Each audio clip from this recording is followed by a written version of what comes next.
રાજકોટના જામકંડોરણામાં વિકાસ કામો ખેડૂતો માટે વેદના સમાન બન્યા છે।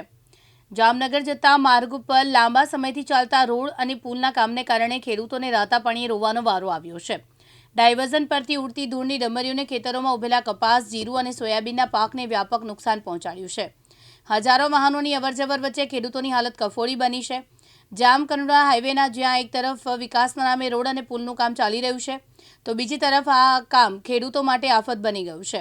જામકંડોરણાથી જામનગર જવાનો મુખ્ય માર્ગ હોવાથી અહીંથી દિવસભર હજારો વાહનો પસાર થાય છે।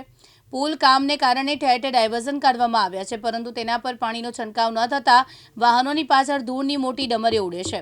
ખેતરોમાં ઉભેલા પાક પર જામી રહી જાય છે, જેના કારણે ખેડૂતોના મહામૂલો પાક માટીમાં દટાઈ રહ્યો છે। શું તકલીફ છે તમને? તકલીફ તો આ પુલ બનાવે છે એનો ડાયવર્ઝન કાઢ્યો હોય એની હિસાબે આ કપાસમાં તુવેરમાં ધૂળ જાય છે। કેવી ધૂળ જાય છે? ધૂળ જાણે કપાસ નથી દેખાતો એમાં। પાકમાં કેવો નુકસાન થશે?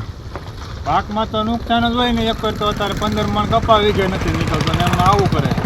મજૂરમાં તકલીફ પડે? હા, મજૂરમાં હવે તકલીફ હતી ને, આમાં મજૂર કોણ 200 રૂપિયા દેતે આને વીણી દે, હાલો દાળિયા નથી મળતા આમાં। શેના હિસાબે સાહેબ? આ ડાયવર્ઝન કાઢ્યો એની હિસાબે 3 મહિનાથી પુલ નથી કર્યો। હજી તમે જે જીરોનો વાવેતર 10 વીઘાનો કર્યો છો, અત્યારે જે ધૂળની ડમરીઓ ઉડે તો તમારે જીરોમાં નુકસાન કેવું? નુકસાનમાં એમાં 10 વીઘામાં 5 વીઘાનું નુકસાન છે। વીઘે કેટલો ખર્ચો કર્યો છે તમે?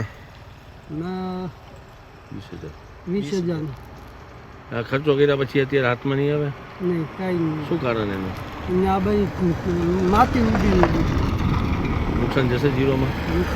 તો કમોસમી વરસાદ હતું, કમોસમી વરસાદ હતું તમને બગડ કપા બગડ્યો એમાં વાયુમાં। અત્યારે શું પોઝિશન છે જીરાની? એમાં હાવ દટાઈ જ ગયું છે। શેના હિસાબે? આ બધા ધૂળ ઉડી ગયા રોડની। હવે નુકસાન પૂરું। કેટલા વીઘાનું નુકસાન છે? 5 વીઘામાં। તમે એક ખેડૂત છો, આજે પુલનું કામ ચાલે, બાજુમાં ડાયવર્ઝન બનાવ્યું છે, કપાસમાં કેવું ધૂળ ઉડે, કેવું નુકસાન? શું કે કપાસમાં બહુ ધૂળ ઉડે છે, મારું નુકસાન જાજુ હશે। લગભગ માનો ને આમાં ઘણો એટલે 4 વીઘામાં તો એકદમ કપા ઉતારવા મજૂરે નથી આવતા। પુલનું કામ કેવી રીતે હાલી રહ્યું? કેવી ગતિ હાલી રહ્યું? ધીમી ગતિ હાલે છે એમનું, ડાયવર્ઝનનો કોઈ પાણી છાંટવા કાંઈ આવતું નથી। અને અંદાજે ખેતરમાં શું તમને નુકસાન થયું છે? ખેતરમાં બસ મારો કપાસનો પાક છે, એમાં કપાસમાં મીટી બહુ ઉડી રહી છે। તમારી શું માંગ છે? તમારી શું માંગ છે? મારી માંગ તો શું, એમ કહું કે કંઈક વળતર દઈએ, મારે એવડું નુકસાન છે, કામ તાત્કાલિક બધું ઊભું કરી દઈએ તો હજી તો નુકસાન ન, હજી જાજુ નુકસાન, હાથીની વધારે નુકસાન થાય છે, કપાસ ઉતારવા આવતા નથી। પુલ બતાવે છે કે એનું ડાયવર્ઝન કાઢ્યો એના હિસાબે આ કપાસમાં અને તુવેરમાં ધૂળ જાય છે। ધૂળ ટાણે કપાસ નથી દેખાતું, એમાં મજૂરની પણ હવે તકલીફ છે। મજૂર કોણ 200 રૂપિયા દેતા અને વાણી દે છે। ખેડૂતોએ મોંઘા ભાવના બિયારણ અને દવાઓ પાછળ વીઘે રૂપિયા 15,000 થી 20,000 રૂપિયાનો જંગી ખર્ચ કરી કપાસ, જીરું અને સોયાબીનનું વાવેતર કર્યું છે, પરંતુ ઉડતી ધૂળને કારણે પાકને વિકાસ રૂંધાયો છે અને ઉત્પાદનમાં મોટું ગાબડું પડવાની ભીતિ છે।